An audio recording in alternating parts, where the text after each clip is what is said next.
First question है, बिहार के निम्न में से कौन सा क्षेत्र सल्तनत के पतन के बाद जौनपुर के सर के शासन के अधीन आया? तथा बिहार के निम्न में से कौन सा क्षेत्र सल्तनत के पतन के बाद जौनपुर के सर के शासन के अधीन आया?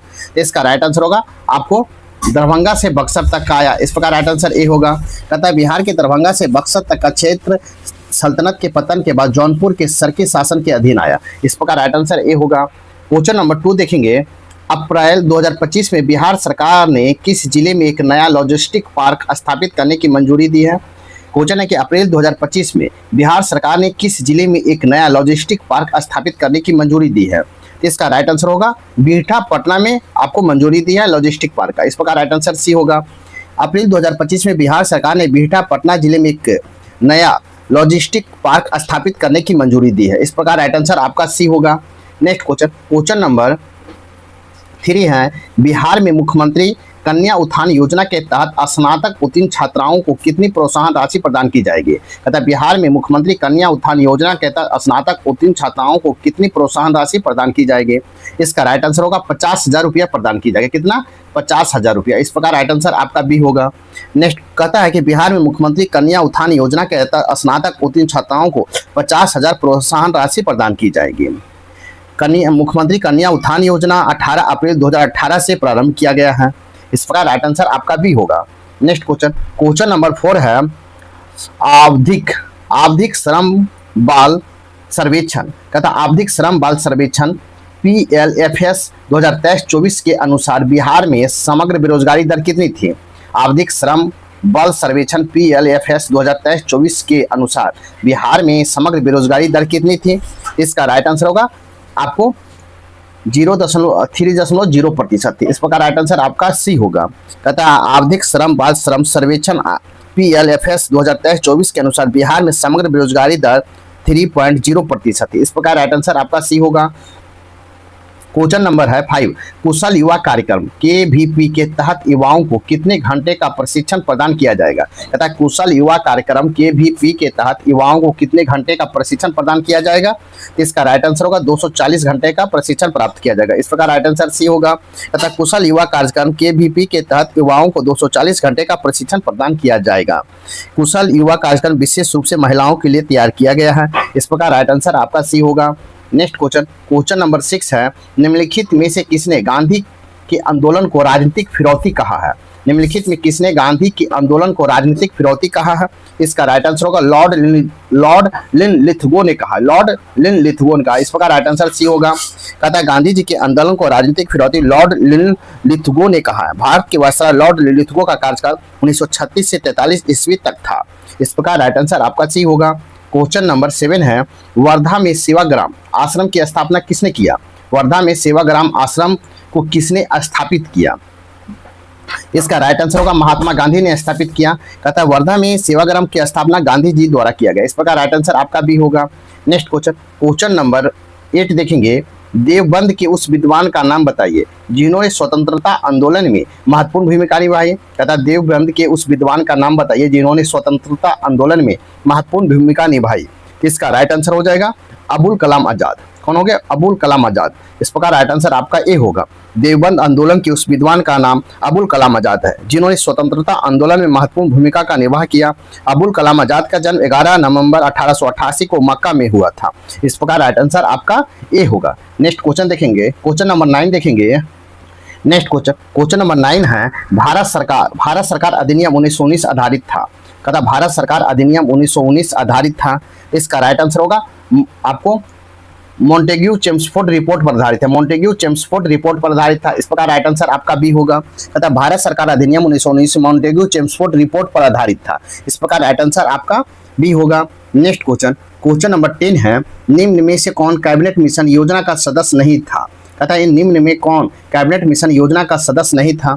इसका राइट आंसर होगा लॉर्ड एमरी आपको कैबिनेट मिशन योजना का सदस्य नहीं था। इस प्रकार राइट आंसर आपका डी होगा। लॉर्ड एमरी कैबिनेट मिशन योजना का सदस्य नहीं था। 1945 ईस्वी में ब्रिटेन में लेबर पार्टी के प्रधानमंत्री क्लेमेंट इटली सत्ता में आया। क्लेमेंट इटली ने मार्च 1946 में कैबिनेट मिशन भारत भेजा। कैबिनेट मिशन में कुल 3 सदस्य थे, जिसमें पैथिक लॉरेंस अध्यक्ष था। सर पैथिक लॉरेंस उस समय भारत सचिव था। सर स्टीफोर्ड क्रिप्स व्यापार बोर्ड के अध्यक्ष था। एवी एडमिरल्टी का प्रथम लॉर्ड नौसेना मंत्री था और 24 मार्च 1946 को कैबिनेट मिशन दिल्ली पहुंचा था। इस प्रकार राइट आंसर आपका डी होगा। नेक्स्ट क्वेश्चन, क्वेश्चन नंबर 11 है, निम्न में से किस देशी रियासत को अंग्रेजों ने अपने क्षेत्र में नहीं मिलाया था? कहता निम्न में से किस देशी रियासत को अंग्रेजों ने अपने क्षेत्र में नहीं मिलाया था? तो इसका राइट आंसर होगा ग्वालियर को नहीं मिलाया था। इस प्रकार राइट आंसर आपका बी होगा। कहता है ग्वालियर देशी रियासत को अंग्रेजी ने अपने क्षेत्र में नहीं मिलाया था। अंग्रेजों ने 1843 ईस्वी में सिंध को अपने राज्य में मिला लिया था। इस प्रकार राइट आंसर आपका बी होगा। नेक्स्ट क्वेश्चन, क्वेश्चन नंबर 12 है, भारतीय राष्ट्रीय कांग्रेस ने पूर्ण स्वतंत्रता प्राप्ति का लक्ष्य किस वर्ष घोषित किया था? भारतीय राष्ट्रीय कांग्रेस ने पूर्ण स्वतंत्रता की प्राप्ति का लक्ष्य किस वर्ष घोषित किया था? इसका राइट आंसर होगा वर्ष 1929 में घोषित किया, वर्ष 1929 में। इस प्रकार राइट आंसर आपका ए होगा। कहता है भारतीय राष्ट्रीय कांग्रेस ने पूर्ण स्वतंत्रता की प्राप्ति का लक्ष्य वर्ष 1929 में घोषित किया था। इस प्रकार राइट आंसर आपका ए होगा। क्वेश्चन नंबर 13 देखेंगे, फरवरी 1928 में आयोजित सर्वदलीय सम्मेलन के अध्यक्ष निम्नलिखित में से कौन थे? फरवरी 1928 में आयोजित सर्वदलीय सम्मेलन के अध्यक्ष निम्नलिखित में कौन थे? इसका राइट आंसर हो जाएगा आपको डॉक्टर M.A. अंसारी थे, डॉक्टर M.A. अंसारी थे। इस प्रकार राइट आंसर आपका बी होगा। नेक्स्ट क्वेश्चन देखेंगे, क्वेश्चन नंबर 14 देखेंगे। क्वेश्चन नंबर 14, एक वर्ष के भीतर स्वराज की प्राप्ति का लक्ष्य था, एक वर्ष के भीतर स्वराज प्राप्ति का लक्ष्य था। इसका राइट आंसर हो जाएगा आपको असहयोग आंदोलन का लक्ष्य था। किसका? असहयोग आंदोलन का। इस प्रकार राइट आंसर डी होगा। कहता है एक वर्ष के भीतर स्वराज की प्राप्ति का लक्ष्य असहयोग आंदोलन के दौरान रखा था। गांधी जी ने 1 अगस्त 1920 को असहयोग आंदोलन आरंभ किया। गांधी जी द्वारा चलाया गया भारत में प्रथम संगठित, व्यवस्थित और गांधीवादी से संचालित भारत के प्रथम आंदोलन असहयोग आंदोलन था। इस प्रकार राइट आंसर आपका डी होगा। क्वेश्चन नंबर 15 है, गांधी जी के सिद्धांत के अनुसार निम्न में से कौन सा कथन सही नहीं है? कहता है गांधी जी के सिद्धांत के अनुसार निम्न में से कौन सा कथन सही नहीं है? तो इसका राइट आंसर होगा सत्याग्रही का उद्देश्य शत्रु को पराजित करना, सत्याग्रही का उद्देश्य शत्रु को पराजित करना। इस प्रकार राइट आंसर आपका ए होगा। कहता है गांधी जी के सिद्धांत के अनुसार कथन सही नहीं है कि सत्याग्रही का उद्देश्य शत्रु को पराजित करना। गांधी जी के अनुसार सत्य और अहिंसा के द्वारा बड़ा से बड़ा साम्राज्य को झुकाया जा सकता है। इस प्रकार राइट आंसर आपका ए होगा। क्वेश्चन नंबर 16 देखेंगे। क्वेश्चन नंबर 16 है, जालियांवाला नरसंहार हुआ था। जालियांवाला नरसंहार हुआ था तो कब हुआ था? तो इसका राइट आंसर हो जाएगा आपको 13 अप्रैल 1919 को हुआ था। कब हुआ था?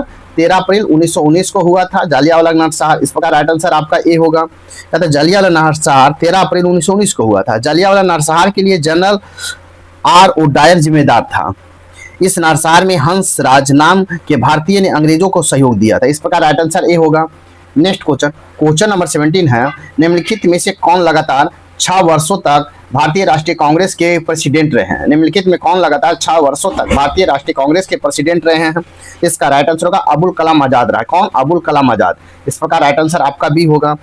अबुल कलाम आजाद कांग्रेस के प्रेसिडेंट लगातार 6 वर्षों तक थे। 6 वर्षों तक अबुल कलाम आजाद 1940 ईस्वी में रामगढ़ कांग्रेस अधिवेशन की अध्यक्षता किए। इसके बाद वह कांग्रेस से कोई भी अधिवेशन 1945 तक नहीं हुआ। इस प्रकार राइट आंसर आपका बी होगा। नेक्स्ट क्वेश्चन है, क्वेश्चन नंबर 18 है, निम्नलिखित में से कौन भारतीय प्रेस की स्वतंत्रता के समर्थक थे? कहता निम्नलिखित में कौन भारतीय प्रेस की स्वतंत्रता के समर्थक थे?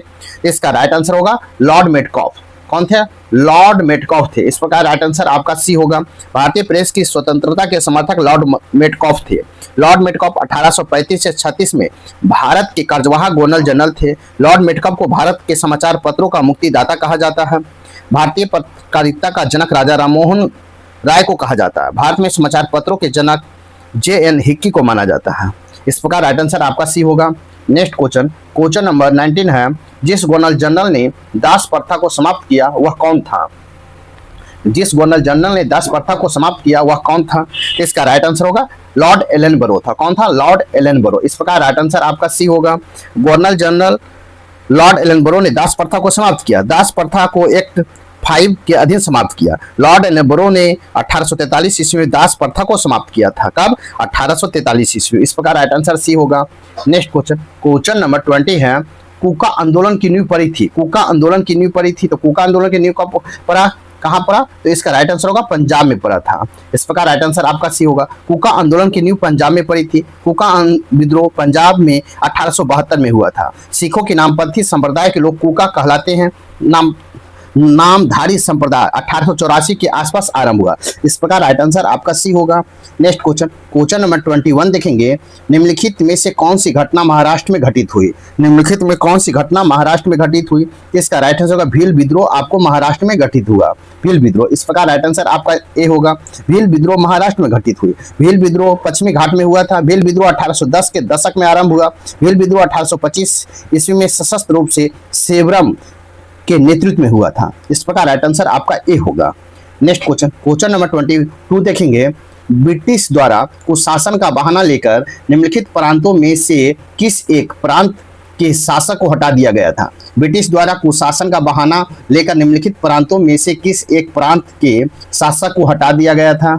इसका राइट आंसर होगा आपको अवध को हटा दिया, अवध को। इस प्रकार राइट आंसर आपका ए होगा। ब्रिटिश सरकार द्वारा कुशासन का बहाना लेकर अवध राज्य के एक शासक को हटा दिया गया था। इस प्रकार राइट आंसर आपका ए होगा। नेक्स्ट क्वेश्चन, क्वेश्चन नंबर 23 है, हड़प्पा सभ्यता में बर्तनों पर समानता किस रंग का उपयोग हुआ था? हड़प्पा सभ्यता में बर्तनों पर समानता किस रंग का उपयोग हुआ था? तो इसका राइट आंसर हो जाएगा, इसका राइट आंसर होगा लाल, लाल रंग का उपयोग हुआ था। इस प्रकार राइट आंसर ए होगा। अतः हड़प्पा सभ्यता के बर्तनों पर समानता लाल रंग का उपयोग हुआ था। हड़प्पा सभ्यता में लाल और काला रंग के मृदभांड का प्रमाण मिलता है। मिट्टी के बने हुए बर्तनों का मृदभांड कहा जाता है। आग में पकी हुई मिट्टी की मूर्तियां को टेराकोटा कहा जाता है।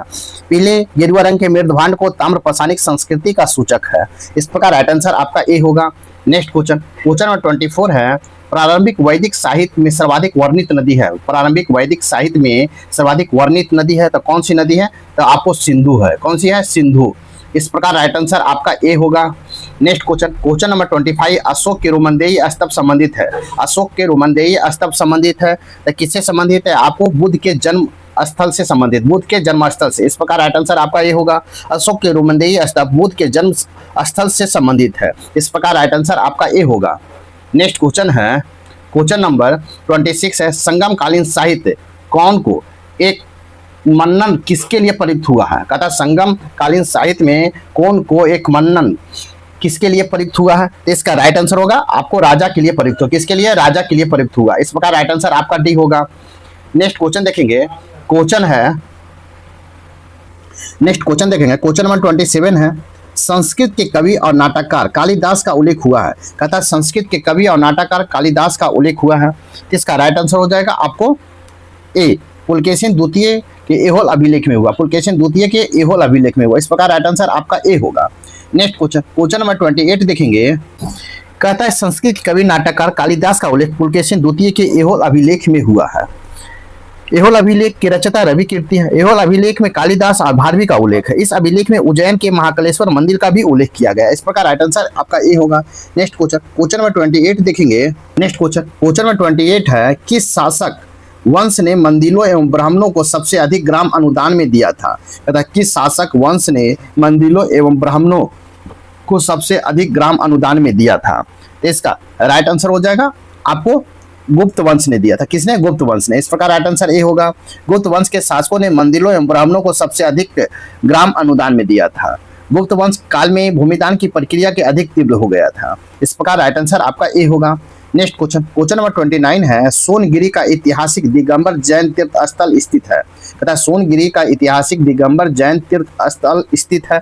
इसका राइट आंसर होगा मध्य प्रदेश में स्थित। कहाँ? मध्य प्रदेश में। इस प्रकार राइट आंसर सी होगा। कहता है सोनगिरी का ऐतिहासिक दिगंबर जैन तीर्थ स्थल मध्य प्रदेश में स्थित है। सोनगिरी दतिया जिले में स्थित है। सोनगिरी में 108 मंदिरों की श्रृंखला है। इसमें मंदिर क्रमशः 57वां मंदिर प्रमुख है। इस प्रकार राइट आंसर आपका सी होगा।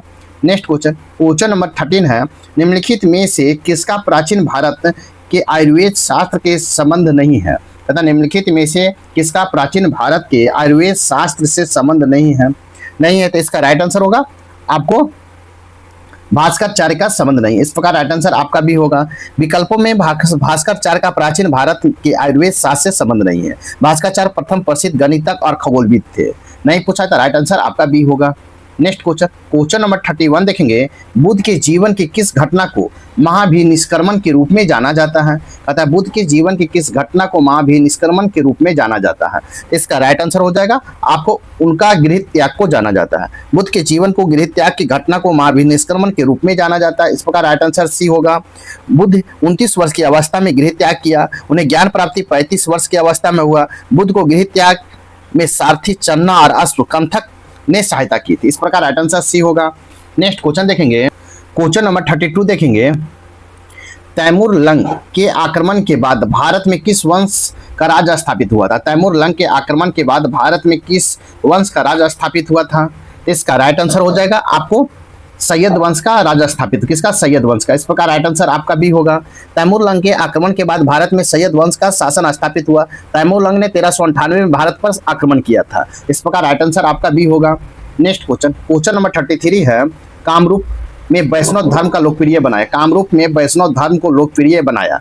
इसका राइट आंसर होगा आपको शंकर देव ने बनाया था। इस प्रकार राइट आंसर आपका डी होगा। कहता है कामरूप में वैष्णव धर्म को शंकर देव ने लोकप्रिय बनाया था। कामरूप असम का प्राचीन नाम है। शंकर देव भक्ति काल में असम का सबसे बड़ा संत थे। इस प्रकार राइट आंसर आपका डी होगा। क्वेश्चन नंबर 34 देखेंगे, मध्यकाल में बटाई शब्द का अर्थ है। मध्यकाल में बटाई शब्द का अर्थ था। इसका राइट आंसर हो जाएगा आपको लगान निर्धारण का तरीका था। क्या था? लगान निर्धारण का तरीका था। इस प्रकार राइट आंसर आपका भी होगा।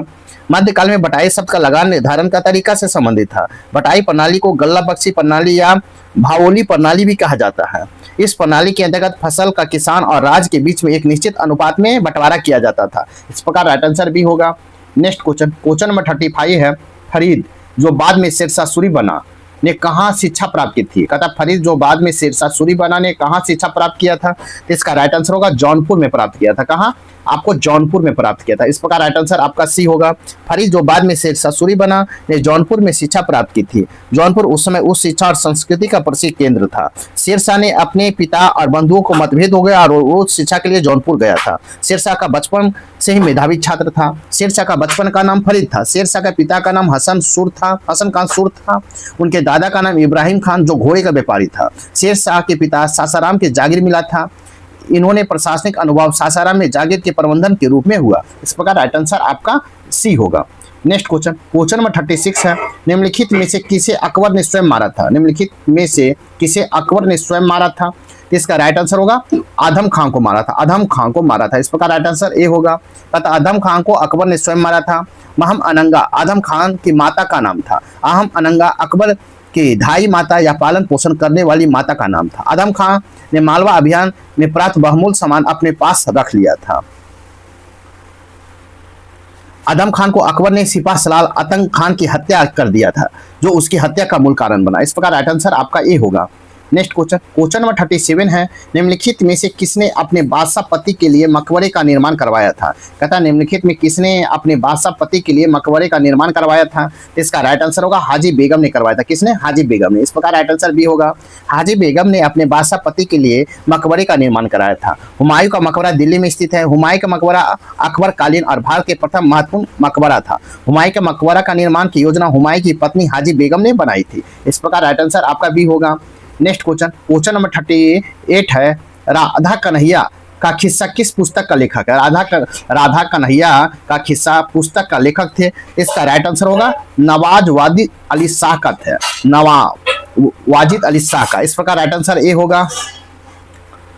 कहता राधा कन्हैया का हिस्सा पुस्तक का लेखक नवाब वाजिद अली शाह थे। नवाब वाजिद अली शाह अवध के नवाब थे। वाजिद अली शाह अमजद अली शाह के पुत्र था। इस प्रकार राइट आंसर आपका ए होगा। नेक्स्ट क्वेश्चन नंबर 39 देखेंगे, निम्नलिखित में से कौन एक प्रावधान भारतीय संविधान के अंतर्गत संसद के सदस्यों को विशेषाधिकार तथा उन्मुक्तियों को निर्धारित करता है। कहता निम्नलिखित में कौन सा एक प्रावधान भारतीय संविधान के अंतर्गत संसद के सदस्यों के विशेषाधिकार तथा उन्मुक्तियों को निर्धारित करता है। तो इसका राइट आंसर हो जाएगा आपको अनुच्छेद 105 करता है। कौन? अनुच्छेद 105 करता है। इस प्रकार राइट आंसर बी होगा। भारतीय संविधान के अंतर्गत संसद के सदस्यों के विशेषाधिकार तथा अनुमुक्तियों का निर्धारण अनुच्छेद 105 करता है। अनुच्छेद 105 के अंतर्गत संसद सदस्यों को निम्नलिखित उन्मुक्तियां प्राप्त है। इस प्रकार राइट आंसर आपका बी होगा। क्वेश्चन नंबर 14 है, संविधान के अनुच्छेद 80 के तहत राष्ट्रपति के पास विज्ञान, कला, साहित्य या समाज सेवा से संबंधित विशेष ज्ञान और व्यवहारिक अनुभव रखने वाले व्यक्तियों में से व्यक्तियों में से व्यक्ति को राज्यसभा में मनोनीत किए जाने का प्रावधान है। तो किए जाने का है तो 12 व्यक्ति को आपको मनोनीत किए जाने का प्रावधान है। इस प्रकार राइट आंसर आपको डी होगा। संविधान के अनुच्छेद 80 के तहत राष्ट्रपति के पास विज्ञान, कला, साहित्य, समाज सेवा से संबंधित विशेष ज्ञान और व्यवहारिक अनुभव रखने वाले व्यक्तियों को 12 व्यक्तियों को राज्यसभा में मनोनीत किए जाने का प्रावधान है। यह संविधान के अनुच्छेद 80 राज्यसभा में गठन से संबंधित। इस प्रकार राइट आंसर आपका डी होगा। नेक्स्ट क्वेश्चन नंबर 41 है, संविधान सभा के सम्मुख संविधान की प्रस्तावना का प्रस्ताव किसने रखा? कहता है संविधान सभा के सम्मुख संविधान की प्रस्तावना का प्रस्ताव किसने रखा? इसका राइट आंसर हो जाएगा आपको जवाहरलाल नेहरू ने रखे, जवाहरलाल नेहरू ने। इस प्रकार राइट आंसर आपका डी होगा। संविधान सभा के सम्मुख संविधान की प्रस्तावना का प्रस्ताव जवाहरलाल नेहरू ने रखा। संविधान सभा ने में 13 दिसंबर 1946 को जे.एल. नेहरू की प्रस्तावना प्रस्तुत किया गया। इस प्रकार राइट आंसर आपका डी होगा। नेक्स्ट क्वेश्चन नंबर 42 देखेंगे। क्वेश्चन नंबर 42 है, राज्य व्यवस्था के संदर्भ में निम्नलिखित में से किस एक को आप स्वतंत्रता की सर्वाधिक उपयुक्त व्याख्या के रूप में स्वीकार करेंगे? तथा राज्य व्यवस्था के संदर्भ में निम्नलिखित में से किस एक को आप स्वतंत्रता की सर्वाधिक उपयुक्त शाखा के रूप में स्वीकार करेंगे?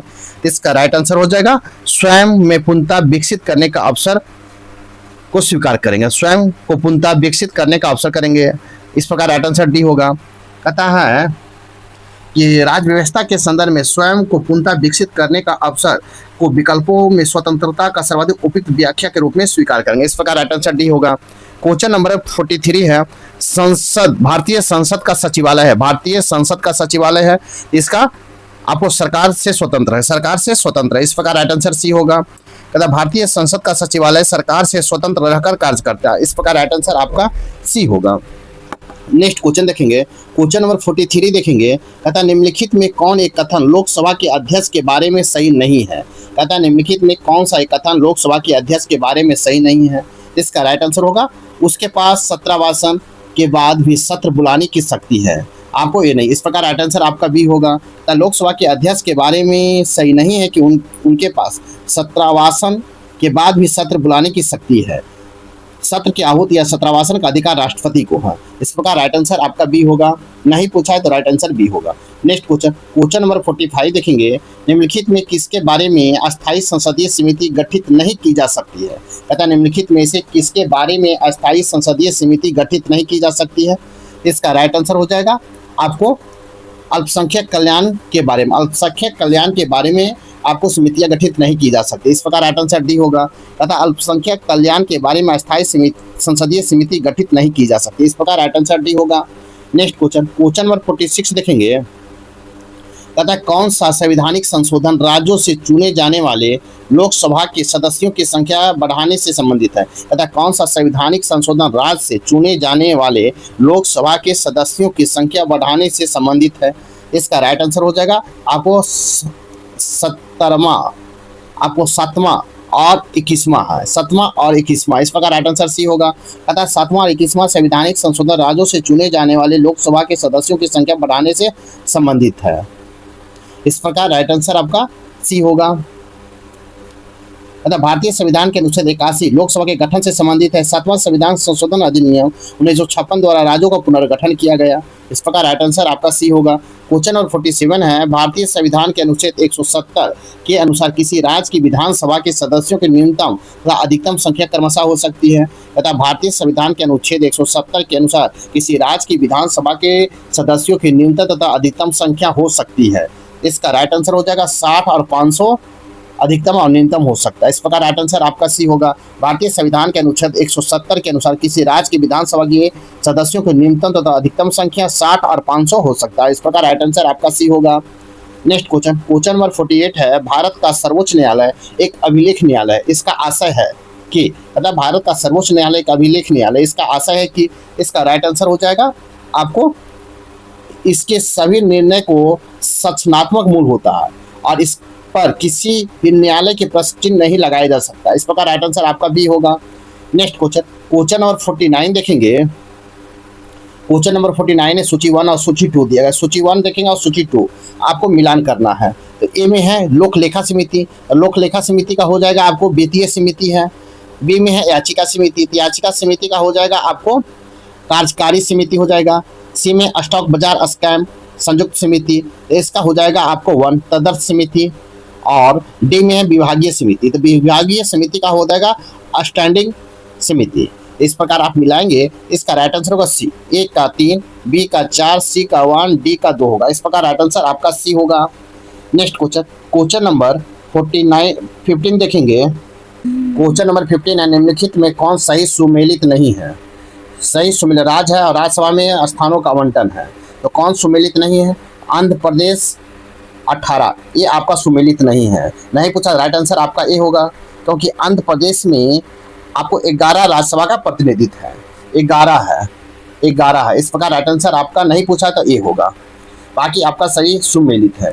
नेक्स्ट क्वेश्चन देखेंगे। क्वेश्चन नंबर 51 है, यदि उपाध्यक्ष लोकसभा की अध्यक्षता कर रहे हैं तो उन्हें एक अधिकार प्राप्त है कि वह, तथा यदि लोकसभा अध्यक्षता कर रहे हैं तो उन्हें यह अधिकार प्राप्त है कि वह मत बराबरी की अवस्था में मतदान कर सकते हैं। इस प्रकार राइट आंसर आपका सी होगा।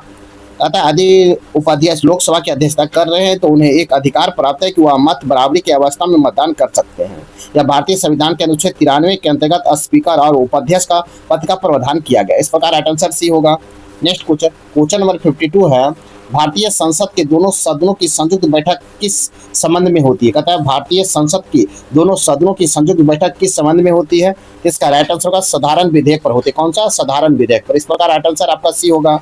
भारतीय संसद के दोनों संयुक्त बैठक की साधारण विधेयक के संबंध में होती है। यह भारतीय संविधान के अनुच्छेद 107 के साधारण विधेयक की प्रक्रिया का उल्लेख करता है। इस प्रकार राइट आंसर आपका सी होगा। क्वेश्चन नंबर 53 है, भारत के कंट्रोलर और ऑडिटर जनरल CAG की रिपोर्ट के परीक्षण निम्नलिखित में से कौन सी संसदीय समिति द्वारा किया जाता है? क्वेश्चन है, भारत के कंट्रोलर और ऑडिटर जनरल CAG की रिपोर्ट का परीक्षण निम्नलिखित में से कौन सी संसदीय समिति द्वारा किया जाता है? तो इसका राइट आंसर होगा पब्लिक अकाउंटेंट कमेटी के द्वारा किया जाता है। भारत में कंट्रोलर और ऑडिटर जनरल CAG की रिपोर्ट परीक्षण पब्लिक अकाउंटेंट कमेटी द्वारा किया जाता है। यह भारतीय संविधान के अनुच्छेद 148 से 151 के मध्य भारत के नियंत्रण एवं महालेखक परीक्षक से संबंधित। इस प्रकार राइट आंसर आपका सी होगा।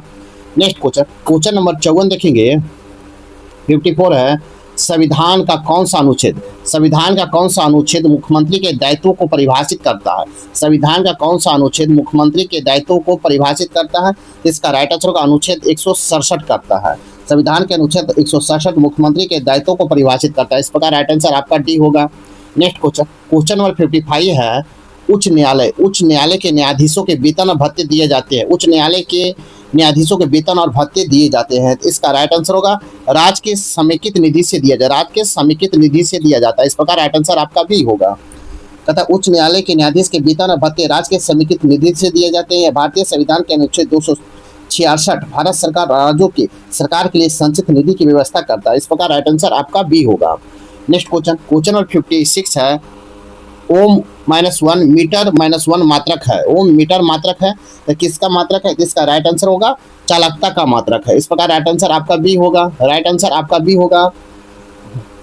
नेक्स्ट क्वेश्चन देखेंगे। क्वेश्चन नंबर 57 देखेंगे। आपको सूची 1 और सूची 2 दिया गया है। सूची 1 और सूची 2 को मिलान करना है। तो ए में है लैक्टोमीटर, तो लैक्टोमीटर हो जाएगा आपको क्या किया जाता है? आपको दूध की शुद्धता मापा जाता है। बी में ए मीटर से आपको विद्युत धारा मापा जाता है।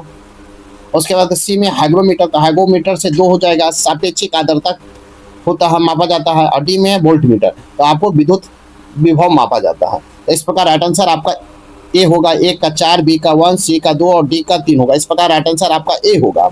नेक्स्ट क्वेश्चन नंबर 58 है, इनमें से किस प्रकार के अंगों की बुनियादी संरचना उत्पत्ति समान है किंतु उनके कार्य भिन्न होते हैं? इनमें से किस प्रकार के अंगों की बुनियादी संरचना एवं उत्पत्ति समान होती है किंतु उनके कार्य भिन्न होते हैं? इसका राइट आंसर हो जाएगा आपको समजात का। इस प्रकार राइट आंसर आपका बी होगा। नेक्स्ट क्वेश्चन देखेंगे। क्वेश्चन नंबर 59 है, निम्नलिखित में से कौन एक जीवाणु जनित रोग है? निम्नलिखित में कौन एक जीवाणु जनित रोग है? इसका राइट आंसर होगा उपयुक्त में से कोई नहीं। आपको उपयुक्त में से कोई नहीं, सभी जीवाणु जनित रोग है। इस प्रकार राइट आंसर आपका डी होगा। क्वेश्चन नंबर 16 है, आपको ध्वनि तरंगे है। तो ध्वनि कैसी तरंगे है? इसका राइट आंसर होगा ठोस गैस दोनों माध्यम में चल सकती है। ध्वनि तरंगे ठोस गैस दोनों माध्यम में चल सकती है। इस प्रकार राइट आंसर आपका डी होगा। नेक्स्ट क्वेश्चन, क्वेश्चन नंबर 61 है, मोटर कार में शीतलन तंत्र रेडिएटर किस सिद्धांत पर कार्य करता है? कहता है मोटर कार में शीतलन तंत्र रेडिएटर किस सिद्धांत पर कार्य करता है? इसका राइट आंसर हो जाएगा केवल संवहन सिद्धांत पर कार्य करता है। इस प्रकार राइट आंसर भी होगा, मोटर कार में शीतलन तंत्र रेडिएटर केवल संवहन के सिद्धांत पर कार्य करता है। इस प्रकार राइट आंसर आपका बी होगा। नेक्स्ट क्वेश्चन, क्वेश्चन नंबर 62 है, किसी उत्तल दर्पण द्वारा अनंत तथा दर्पण के ध्रुव बीच रेखा बीम की प्रतिबिंब की आकृति क्या होती है? कहता किसी उत्तल दर्पण द्वारा अनंत तथा दर्पण के ध्रुव पी के बीच रखे बीम के प्रतिबिंब की आकृति क्या होता है? इसका राइट आंसर हो जाएगा आपको आभासी तथा सीधा होता है, आभासी तथा सीधा होता है। इस प्रकार राइट आंसर आपका ए होगा। नेक्स्ट क्वेश्चन, क्वेश्चन नंबर 63 है, निम्नलिखित कथनों पर विचार कीजिए। ए में यदि मैजेंटा, रक्तभा, नील रोहित और पीले रंग के दो वृत्त एक दूसरे को काटते हैं तो प्रतिच्छेदित क्षेत्र का रंग लाल होता है। दूसरा है, यदि श्यानता, हरित लाभ, नीला और मैजेंटा, रक्तभा, नीलो रहित रंग के दो वृत्त एक दूसरे को काटते हैं तो प्रतिच्छेदित क्षेत्र का रंग नीला होगा। उपयुक्त में से कौन सही है? पूछा है उपयुक्त में से कौन सही है? इसका राइट आंसर हो जाएगा आपको 1 और 2 दोनों सही। इस प्रकार राइट आंसर आपका सी होगा। नेक्स्ट क्वेश्चन, क्वेश्चन नंबर 64 देखेंगे, फ्यूज में प्रयुक्त होने वाले तार की विशेषता होती है। फ्यूज में प्रयुक्त होने वाली तार की विशेषता होती है। इसका राइट आंसर होगा उच्च प्रतिरोध शक्ति और निम्न गलनांक होता है। उच्च प्रतिरोध शक्ति, निम्न गलनांक होता है। इस प्रकार राइट आंसर आपका सी होगा। उच्च प्रतिरोध शक्ति, निम्न गलनांक फ्यूज में प्रयुक्त होने वाले तार की विशेषता होती है। इस प्रकार राइट आंसर आपका सी होगा। नेक्स्ट क्वेश्चन, क्वेश्चन नंबर 65 देखेंगे, आपको सूची 1 और सूची 2 दिया गया है। सूची 1 में ऊर्जा हस्तांतरण, सूची 2 में युक्ति और पराक्रम है। तो आपको इसमें मिलान करना है। तो इसमें मिलान करना है तो ए में है ऊष्मा से वैद्युत, तो ऊष्मा से वैद्युत हो जाएगा आपको ताप विद्युत संयंत्र। बी में है वैद्युत से ध्वनि, तो वैद्युत से ध्वनि हो जाएगा आपको 3 लाउड स्पीकर। सी में है द्रव्यमान से ऊष्मा, तो इसका हो जाएगा आपको नाभिकीय रिएक्टर। और डी में है विद्युत से यांत्रिक, इसका हो जाएगा 1 विद्युत मोटर। इस प्रकार राइट आंसर मिलाएंगे तो ए का 4, बी का 3, सी का 2 और डी का 1 होगा। इस प्रकार राइट आंसर आपका बी होगा। नेक्स्ट क्वेश्चन, क्वेश्चन नंबर 66 देखेंगे, जब पानी में साधारण नमक मिलाया जाता है तो पानी का क्वथनांक बिंदु और हिमांक बिंदु क्या होता है? कहता है जब पानी में साधारण नमक मिलाया जाता है तो पानी के क्वथनांक बिंदु और हिमांक बिंदु में क्या होता है? इसका राइट आंसर होगा क्रमशः बढ़ेगा और घटेगा। कहता है जब पानी में साधारण नमक मिलाया जाता है तो पानी की क्वथनांक बिंदु बढ़ेगा और हिमांक बिंदु घटेगा। इस प्रकार राइट आंसर आपका डी होगा। नेक्स्ट क्वेश्चन, क्वेश्चन नंबर 67 देखेंगे। नेक्स्ट क्वेश्चन, क्वेश्चन नंबर 67 है, काष्ठ, अस्थि और शंख के पुरातात्विक नमूनों का काल निर्धारण करने के लिए निम्नलिखित में कौन सा अपनाया जाता है? कहता काष्ठ, अस्थि और शंख के पुरातात्विक नमूनों का काल निर्धारण करने के लिए निम्नलिखित में से कौन सा अपनाया जाता है? इसका राइट आंसर हो जाएगा आपको कौन सा अपनाया जाता है? तो इसका राइट आंसर होगा सी, कार्बन 14 अपनाया जाता है। इस प्रकार राइट आंसर आपका सी होगा। कहता है कि काष्ठ, अस्थि और शंख के पुरातात्विक नमूनों का काल निर्धारण करने के लिए कार्बन 14 अपनाया जाता है। इस प्रकार राइट आंसर आपका सी होगा। क्वेश्चन नंबर 68 है, निम्नलिखित में से किस एक को स्ट्रेंजर गैस भी कहते हैं? कहता है निम्नलिखित में किस एक को स्ट्रेंजर गैस भी कहते हैं? इसका राइट आंसर हो जाएगा जिनॉन को कहते हैं, जिनॉन को। इस प्रकार राइट आंसर आपका डी होगा। जिनॉन को स्ट्रेंजर गैस भी कहते हैं। जिनॉन की खोज विलियम रैमजे और मॉरिस ट्रैवर्स ने किया था। इस प्रकार राइट आंसर आपका डी होगा। नेक्स्ट क्वेश्चन देखेंगे, क्वेश्चन नंबर 69 देखेंगे। क्वेश्चन नंबर 69 है, द्रवीकृत पेट्रोलियम गैस एलपीजी निम्नलिखित का मिश्रण है। यह द्रवीकृत पेट्रोलियम गैस एलपीजी निम्नलिखित का मिश्रण है। इसका राइट आंसर होगा ब्यूटेन और प्रोपेन का मिश्रण है, ब्यूटेन और प्रोपेन का। इस प्रकार राइट आंसर आपका बी होगा। द्रवीकृत पेट्रोलियम गैस एलपीजी ब्यूटेन का प्रोपेन का मिश्रण है। इस प्रकार राइट आंसर आपका बी होगा। क्वेश्चन नंबर 17 देखेंगे, निम्नलिखित में कौन एक विस्फोटक पदार्थ नहीं है? कहता है निम्नलिखित में कौन एक विस्फोटक पदार्थ नहीं है? इसका राइट आंसर होगा नाइट्रोक्लोरोफॉर्म नहीं है, नाइट्रोक्लोरोफॉर्म नहीं है। इस प्रकार राइट आंसर डी होगा। कहता है कि नाइट्रोक्लोरोफॉर्म एक विस्फोटक पदार्थ नहीं है। वे पदार्थ जिसका दहन तीव्र गति से होता है और दहन के समय अत्यधिक उष्मा, दबाव और तीव्र ध्वनि उत्पन्न करता है, विस्फोटक कहलाता है। इस प्रकार राइट आंसर आपका डी होगा। नेक्स्ट क्वेश्चन, क्वेश्चन नंबर 71 देखेंगे, निमज्जन छड़ या इमर्सन रॉड एक उपकरण है जिसका प्रयोग जल या तेल या कुछ अन्य तरल पदार्थों को गर्म करने के लिए किया जाता है। यह निम्नलिखित में किस नियम पर कार्य करता है? कहता है निमज्जन छड़ एक उपकरण है जिसका प्रयोग जल या तेल या कुछ अन्य तरल पदार्थों को गर्म करने के लिए किया जाता है। यह निम्नलिखित में किस एक प्रकार का कार्य करता है? इसका राइट आंसर होगा आपको जूल का तापन नियम का कार्य करता है, जूल के तापन का नियम। निरंजन निमज्जन क्षर एक उपकरण है जिसका उपयोग जल या तल या अन्य पदार्थों को गर्म करने में करते हैं। जब किसी तार के इलेक्ट्रॉन व परमाणु आपस में टकराते हैं तो विद्युत परिपथ में विद्युत धारा प्रभावित होती है, से ऊष्मा उत्पन्न होता है। इस प्रकार राइट आंसर आपका ए होगा। नेक्स्ट क्वेश्चन नंबर 72 देखेंगे। कहता है रेडियो एक्टिव पदार्थ का अर्ध आयुकाल 70 दिन है। उसी समान पदार्थ में 1 ग्राम पदार्थ का वजन कितने दिनों बाद 0.25 ग्राम होगा? इसका राइट आंसर हो जाएगा आपको 140 दिन का होगा। इस प्रकार राइट आंसर आपका ए होगा। कहता है एक रेडियो एक्टिव पदार्थ का अर्ध आयुकाल 70 दिन है। उसी समान पदार्थ में 1 ग्राम पदार्थ का वजन 140 दिनों बाद 0.25 ग्राम होगा। इस प्रकार राइट आंसर आपका ए होगा। क्वेश्चन नंबर 73 है प्रकाश संश्लेषण के लिए आवश्यक तत्वों का नाम बताइए। प्रकाश संश्लेषण के लिए आवश्यक तत्वों का नाम बताइए। इसका राइट आंसर होगा कार्बन डाइऑक्साइड, पानी और सूर्य का प्रकाश। कार्बन डाइऑक्साइड, पानी और सूर्य का प्रकाश। इस प्रकार राइट आंसर आपका सी होगा। प्रकाश संश्लेषण के लिए कार्बन डाइऑक्साइड, पानी और सूर्य का प्रकाश आवश्यक तत्व। इस प्रकार राइट आंसर आपका सी होगा। नेक्स्ट क्वेश्चन नंबर 74 देखेंगे। प्रोटीन संश्लेषण में निम्न कोशिकाओं में से किसकी भूमिका सबसे अधिक महत्वपूर्ण है? कहता है प्रोटीन संश्लेषण में निम्न कोशिकाओं में से किसकी भूमिका सबसे अधिक महत्वपूर्ण है? इसका राइट आंसर हो जाएगा अंतः अपद्रव्य जलिका और राइबोसोम का।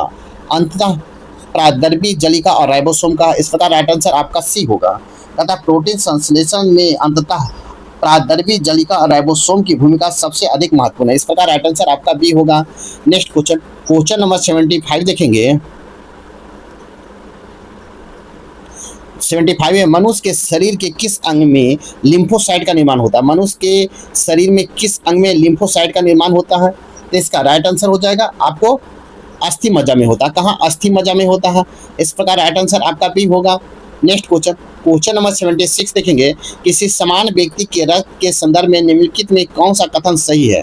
कहता है किसी समान व्यक्ति के रक्त के संदर्भ में निम्नलिखित में कौन सा कथन सही है? इसका राइट आंसर हो जाएगा आपको रक्त सही है तो आपको रक्त में WBC की तुलना में बीमाणु अधिक होता है। आपको रक्त के WBC की तुलना में बीमाणु अधिक होता है। इस प्रकार राइट आंसर आपका डी होगा। नेक्स्ट क्वेश्चन नंबर 77 है। निम्नलिखित में कौन सा एक वायु प्रदूषक ऑक्सीजन की अपेक्षा अधिक शीघ्रता से रक्त के हीमोग्लोबिन में घुल जाता है? कहता निम्नलिखित में कौन सा वायु प्रदूषक ऑक्सीजन की अपेक्षा अधिक शीघ्रता से रक्त में हीमोग्लोबिन में घुल जाता है? इसका राइट आंसर हो जाएगा आपको कार्बन मोनोऑक्साइड घुल जाता है। Carbon monoxide. इस प्रकार राइट आंसर आपका सी होगा। क्वेश्चन नंबर 78 है। निम्नलिखित में कौन अस्थि पश्चपाद का हिस्सा नहीं है? कहता है निम्नलिखित में कौन सी अस्थि पश्चपाद का हिस्सा नहीं है? इसका राइट आंसर होगा स्कैपुला है। स्कैपुला अस्थि पश्चपाद का हिस्सा नहीं है। मनुष्य में कुल 206 अस्थियां पाई जाती। इस प्रकार राइट आंसर आपका डी होगा। नेक्स्ट क्वेश्चन नंबर 79 देखेंगे। क्वेश्चन नंबर 79 है। मस्तिष्क तथा मेरुरज्जु पर चढ़ी झिल्ली का सूजन आ जाने से होने वाली रोग है? कहता है मस्तिष्क तथा मेरुरज्जु पर चढ़ी झिल्ली में सूजन आ जाने से होने वाली रोग है। इसका राइट आंसर होगा मेनिंजाइटिस है। मेनिंजाइटिस। इस प्रकार राइट आंसर आपका राइट आंसर होगा डी होगा मेनिंजाइटिस। तथा मेनिंजाइटिस मस्तिष्क तथा मेरुरज्जु पर चढ़ी झिल्ली की सूजन आ जाने से होने वाला रोग है। इस प्रकार राइट आंसर आपका डी होगा। नेक्स्ट क्वेश्चन नंबर 18 देखेंगे। सूची 1 है और सूची 2 दिया गया। सूची 1 में हार्मोन है आपको हार्मोन और सूची 2 में दिए गए मदों के सुलमित कीजिए और फूड को प्रयोग कर सही उत्तर चुनिए। आप देखेंगे ए में है एड्रेनालिन। तो इसका हो जाएगा आपको क्रोध, भय और खतरा। बी में एस्ट्रोजन। एस्ट्रोजन हो गया आपको 3 स्त्रियां। और सी में इंसुलिन हो जाएगा आपको ग्लूकोज। और डी में है फेरोमोन। तो फेरोमोन को हो जाएगा आपको 2 गंध के बोध से साथी को आकर्षित करना। इसका राइट आंसर हो जाएगा आपको ए का बी का 3, सी का 4, डी का 2। इस प्रकार राइट आंसर सी होगा। नेक्स्ट क्वेश्चन नंबर 81 देखेंगे। यदि एक व्यक्ति केवल दूध, अंडे एवं रोटी की आहार ग्रहण करता है तो उसको रोग हो सकता है। कहता है यदि एक व्यक्ति केवल दूध, अंडे एवं रोटी का आहार ग्रहण करता है तो उसको रोग हो सकता है। तो कौन सा रोग हो सकता है? तो आपको स्कर्वी रोग हो सकता है। कौन सा? स्कर्वी रोग। इस प्रकार राइट आंसर ये होगा। यदि एक व्यक्ति को दूध, अंडा और रोटी का आहार ग्रहण करता है तो उसको स्कर्वी रोग हो सकता है। दूध में विटामिन सी नहीं पाया जाता है। स्कर्वी मुख्यतः विटामिन सी की कमी के कारण रोग होता है। इस प्रकार राइट आंसर आपका ए होगा। क्वेश्चन नंबर 82 है, सभी प्रकार के कैंसर की चिकित्सा हेतु निम्नलिखित में कौन सा उपचार नवीनतम है? कहता है सभी प्रकार के कैंसर की चिकित्सा हेतु निम्नलिखित में कौन सा उपचार नवीनतम है? इसका राइट आंसर हो जाएगा तीव्रता अधिमिश्रित विकिरण चिकित्सा, IMRT है। इस प्रकार राइट आंसर आपका सी होगा। तथा सभी प्रकार के कैंसर की चिकित्सा हेतु तीव्रता अधिमिश्रित विकिरण चिकित्सा, IMRT के उपचार नवीनतम। इस प्रकार राइट आंसर आपका सी होगा। नेक्स्ट क्वेश्चन देखेंगे, क्वेश्चन नंबर 83 देखेंगे। क्वेश्चन नंबर 83 है, पौधे में गंधक की कमी के लक्षण सर्वप्रथम प्रकट होते हैं। पौधे में गंधक की कमी के लक्षण सर्वप्रथम प्रकट होते हैं। इसका राइट आंसर होगा ऊपरी पत्तियों पर प्रकट होते हैं। इस प्रकार राइट आंसर आपका डी होगा। अतः पौधे में गंधक के लक्षण सर्वप्रथम ऊपरी पत्तियों पर प्रकट होते हैं। इस प्रकार राइट आंसर डी होगा। नेक्स्ट क्वेश्चन, क्वेश्चन नंबर 84 देखेंगे। आपको सूची 1 और सूची 2 दिया गया है। सूची 1 और सूची 2 को सजाना है। ए में है प्लेग, तो प्लेग का हो जाएगा आपको 4 जीवाणु हो जाएगा। बी में एड्स, एड्स का हो जाएगा विषाणु आपको 3। सी में गंजापन, तो गंजापन का हो जाएगा आपको हो जाएगा कवक। और डी में है मलेरिया, तो मलेरिया का हो जाएगा प्रोटोजोआ। तो इस प्रकार आप मिलाएंगे, इसका राइट आंसर हो जाएगा आपको डी। एक का 4, बी का 3, सी का 2 और डी का 1। इस प्रकार राइट आंसर आपका डी होगा। नेक्स्ट क्वेश्चन, क्वेश्चन नंबर 85 है, बैसिलस थुरिनजिनिस का उपकरण होता है। बैसिलस थुरिनजिनेसिस का उपयोग होता है। इसका उपयोग कहाँ होता है? तो जैविक कीटनाशक में होता है। कहाँ? जैविक कीटनाशक में। इस प्रकार राइट आंसर बी होगा। कहता है बैसिलस थुरिनजिनेसिस का उपयोग जैविक कीटनाशक के रूप में होता है। इस प्रकार राइट आंसर आपका बी होगा।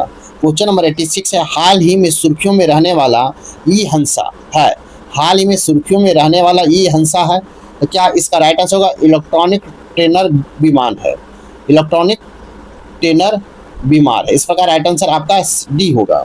मतलब ई हंसा एक इलेक्ट्रिकल ट्रेनर एयरक्राफ्ट है। इस प्रकार राइट आंसर आपका डी होगा। क्वेश्चन नंबर 87 देखेंगे। आपको 87 देखेंगे तो इसका राइट आंसर हो जाएगा आपको 87 का मैथ है। आप इसे स्वयं बना लें, आंसर बता दिया जाएगा। साथ ही मेरे वीडियो को लाइक कीजिए, शेयर कीजिए, चैनल को सब्सक्राइब नहीं किए तो सब्सक्राइब करें। 87 का राइट आंसर होगा 91, सी हो जाएगा। 88 का राइट आंसर होगा B 4। Next question, question number 89 देखेंगे। क्वेश्चन नंबर 89 है, इसका राइट आंसर होगा डी 13। क्वेश्चन नंबर 90 है, इसका राइट आंसर होगा आपको 1:1:1। इस प्रकार राइट आंसर ए होगा। नेक्स्ट क्वेश्चन, क्वेश्चन नंबर 91 देखेंगे। इसका राइट आंसर होगा D 368। Next question, question number 92 देखेंगे। 92 का राइट आंसर होगा सी 20%। नेक्स्ट क्वेश्चन, क्वेश्चन नंबर 93 देखेंगे।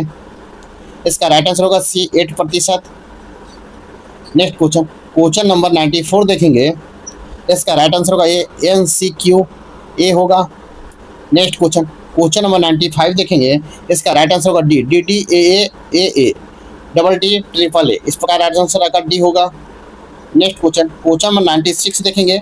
इसका राइट आंसर होगा आपको ए 8 होगा। इस प्रकार राइट आंसर ए होगा। नेक्स्ट क्वेश्चन, क्वेश्चन नंबर 97 देखेंगे।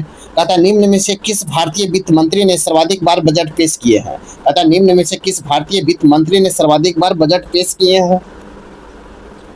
इसका राइट आंसर होगा मोरारजी देसाई ने सर्वाधिक बार बजट पेश किया। किसने? मोरारजी देसाई ने। इस प्रकार राइट आंसर आपका डी होगा। भारतीय वित्त मंत्री मोरारजी देसाई ने सर्वाधिक बार बजट पेश किया। मोरारजी देसाई ने सर्वाधिक 10 बार बजट पेश किया। इस प्रकार राइट आंसर डी होगा। नेक्स्ट क्वेश्चन, क्वेश्चन नंबर 98 है, बढ़ता बिहार बढ़ता बिहार। कहता बढ़ता बिहार अभियान बिहार सरकार द्वारा कितने कक्ष तक बच्चों के लिए शुरू किया गया? कहता है बढ़ता बिहार अभियान बिहार सरकार द्वारा कितने कक्षा तक के बच्चों के लिए शुरू किया गया है? इसका राइट आंसर होगा 5वीं कक्षा के बच्चों के किया, 5वीं तक के बच्चों के लिए। इस प्रकार राइट आंसर आपका डी होगा। कहता है बढ़ता बिहार अभियान बिहार सरकार द्वारा 5वीं तक के बच्चों के लिए शुरू किया गया। इस प्रकार राइट आंसर आपका डी होगा। नेक्स्ट क्वेश्चन, क्वेश्चन नंबर 99 देखेंगे। मोनार्को ग्रैंड प्रिक्स फार्मूला 2 रेस जीतने वाले पहले भारतीय ड्राइवर कौन बने हैं? मोनार्को ग्रैंड प्रिक्स में फार्मूला 2 रेस जीतने वाले पहले भारतीय ड्राइवर कौन बने हैं? इसका राइट आंसर होगा कुशमैन बने। कौन? कुशमैन। इस प्रकार राइट आंसर ये होगा मोनार्क ग्रैंड प्रिक्स के फार्मूला 2 रेस जीतने वाले पहले भारतीय ड्राइवर कुशमैन बने हैं। इस प्रकार राइट आंसर आपका ए होगा। नेक्स्ट क्वेश्चन नंबर 100 है। एशियाई भारोत्तोलन चैंपियनशिप 2026 की मेजबानी भारत का कौन सा शहर करेगा? अतः एशियाई भारोत्तोलन चैंपियनशिप 2026 की मेजबानी भारत का कौन सा शहर करेगा? इसका राइट आंसर होगा अहमदाबाद करेगा, अहमदाबाद। इस प्रकार राइट आंसर डी होगा।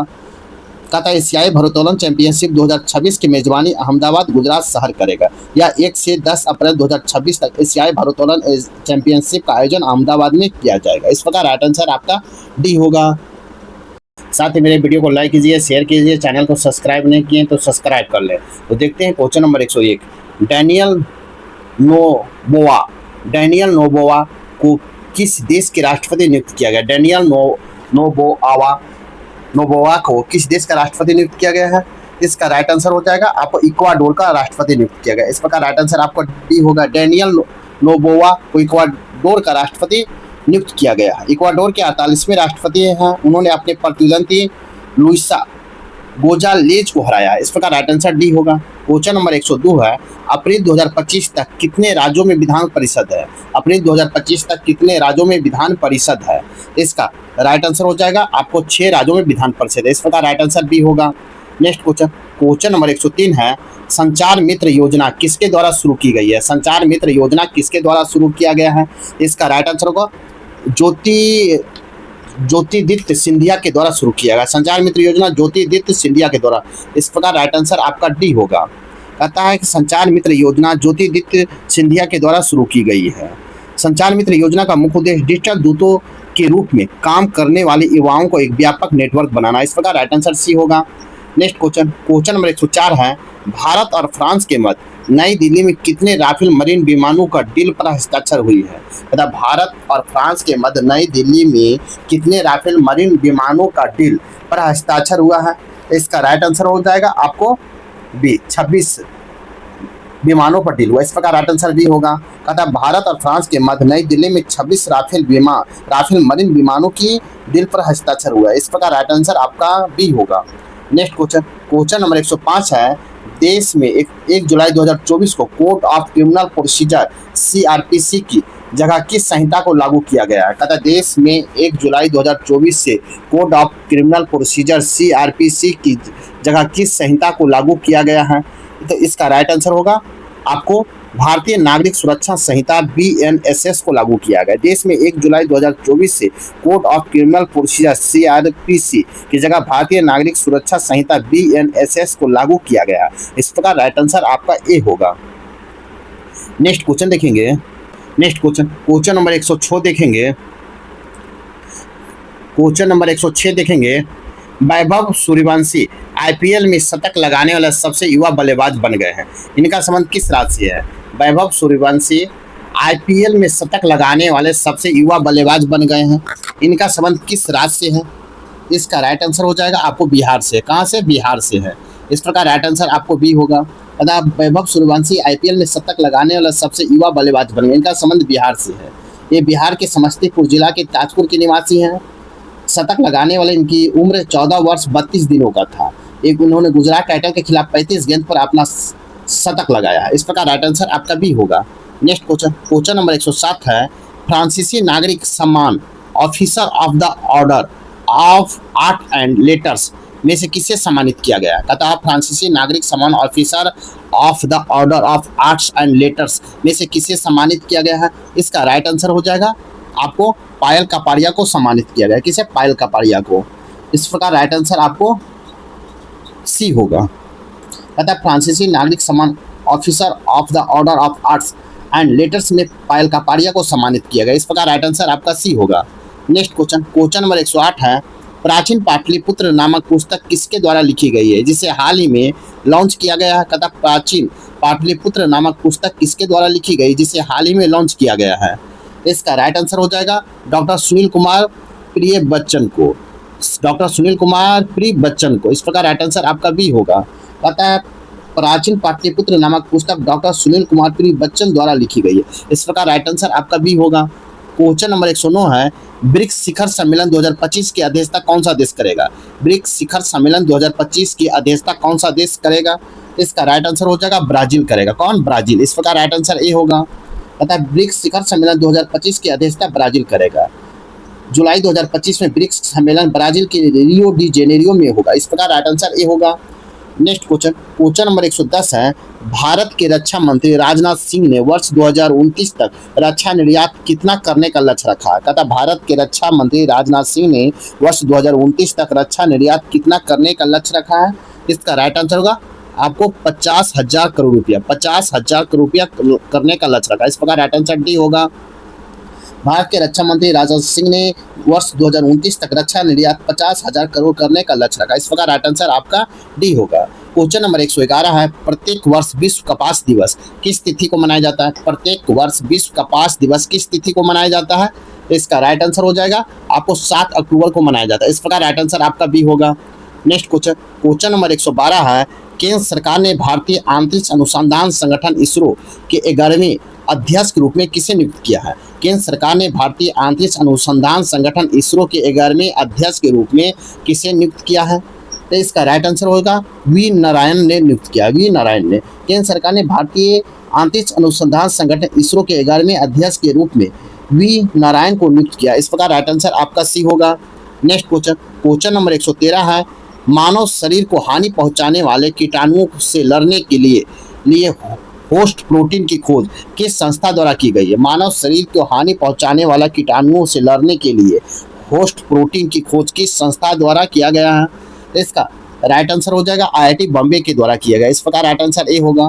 कहता है कि मानव शरीर में हानि पहुंचाने वाले कीटाणुओं से लड़ने के लिए होस्ट प्रोटीन की खोज आईआईटी बॉम्बे द्वारा किया गया। इस प्रकार राइट आंसर ए होगा। क्वेश्चन नंबर 114 है, बिहार में पहली बार सूर्य किरण एरोबैटिक शो का आयोजन कहाँ किया गया है? बिहार में पहली बार सूर्य किरण एरोबैटिक शो का आयोजन कहाँ किया गया है? इसका राइट आंसर होगा आपको ए, पटना में किया गया। इस प्रकार राइट आंसर आपका ए होगा। नेक्स्ट क्वेश्चन देखेंगे, क्वेश्चन नंबर 115 है, बिहार के किस जिला में स्थित जलकुंड जलाशय के लिए गंगा के पानी को लिफ्ट किया जाएगा? कहता है कि बिहार के किस जिला में स्थित जलकुंड जलाशय के लिए गंगा के पानी को लिफ्ट किया जाएगा? इसका राइट आंसर हो जाएगा आपको मुंगेर। गंगा के पानी को लिफ्ट किया। इस प्रकार राइट आंसर सी होगा। कहता है बिहार के मुंगेर जिला में खड़गपुर में स्थित जलकुंड जलाशय के लिए गंगा के पानी को लिफ्ट किया जाएगा। इस प्रकार राइट आंसर आपका सी होगा। क्वेश्चन नंबर 110 देखेंगे, 1 से 10 जून 2025 तक बिहार में कहाँ महिला कबड्डी विश्व कप 2025 के आयोजन किया जा रहा है? कहता है 1 से 10 जून 2025 तक बिहार में कहाँ महिला कबड्डी विश्व कप 2025 का आयोजन किया जा रहा है? इसका राइट आंसर हो जाएगा आपको राजगीर में आयोजन किया जा रहा है। इस प्रकार राइट आंसर डी होगा।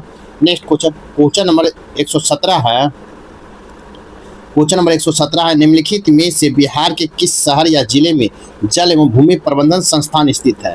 निम्नलिखित में से बिहार के किस शहर या जिले में जल एवं भूमि प्रबंधन संस्थान स्थित है? इसका राइट आंसर होगा पटना में आपका स्थित है। इस प्रकार राइट आंसर ए होगा। बिहार के पटना शहर में जल एवं भूमि प्रबंधन संस्थान स्थित है। इस प्रकार राइट आंसर ए होगा। क्वेश्चन नंबर 118 है, जलकुंड बांध बिहार के किस जिले में स्थित है? जलकुंड बांध बिहार के किस जिले में स्थित है? इसका राइट आंसर हो जाएगा आपको मुंगेर जिला में स्थित है। इस प्रकार राइट आंसर ए होगा। जलकुंड बांध बिहार के मुंगेर जिले में स्थित है। इस प्रकार राइट आंसर आपका ए होगा। नेक्स्ट क्वेश्चन, क्वेश्चन नंबर 119 है, बिहार के निम्नलिखित जिलों को जनसंख्या घनत्व के आरोही क्रम के अनुसार व्यवस्थित करें और सही कूट को चयन करें। ए में दरभंगा, 2 में है पटना, 3 में बेगूसराय, 4 में वैशाली।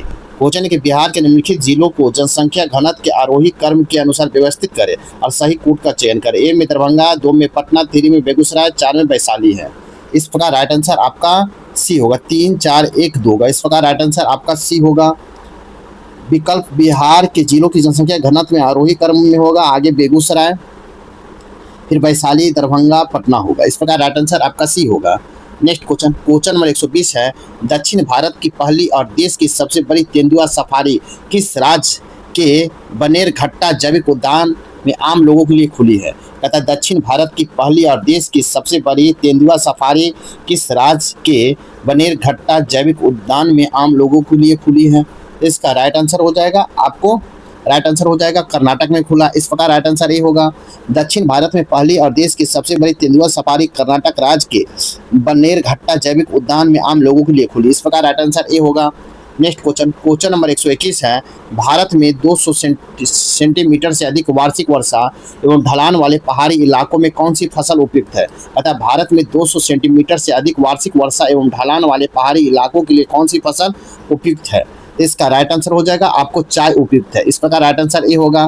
भारत में 200 सेंटीमीटर से अधिक वार्षिक वर्षा एवं ढलान वाले पहाड़ी इलाकों में चाय की फसल उपयुक्त है। इस प्रकार राइट आंसर आपका बी होगा। क्वेश्चन नंबर 122 है, इंदिरा गांधी शांति पुरस्कार 2023 से डैनियल बैरनबोइम और अली अबू अब्बाद को संयुक्त रूप से सम्मिलित किया गया। इनमें डैनियल बैरनबोइम का संबंध किस क्षेत्र से है? क्वेश्चन है कि इंदिरा गांधी शांति पुरस्कार 2023 में डैनियल बैरनबोइम और अली अबू अब्बाद को संयुक्त रूप से सम्मिलित किया गया। इनमें डैनियल बैरनबोइम का संबंध किस क्षेत्र से है? इसका राइट आंसर होगा आपको संगीत के क्षेत्र से। इस प्रकार राइट आंसर आपका ए होगा। इंदिरा गांधी शांति पुरस्कार 2023 का डैनियल बैरनबोइम और अली अबू अब्बाद को संयुक्त रूप से सम्मिलित किया गया। इसमें डैनियल बैरनबोइम का संबंध संगीत क्षेत्र से। इस प्रकार राइट आंसर ए होगा। क्वेश्चन नंबर 123 देखेंगे, जलवायु परिवर्तन प्रदर्शन सूचकांक 2025 में भारत का रैंक क्या है? जलवायु परिवर्तन प्रदर्शन सूचकांक 2025 में भारत का रैंक क्या है?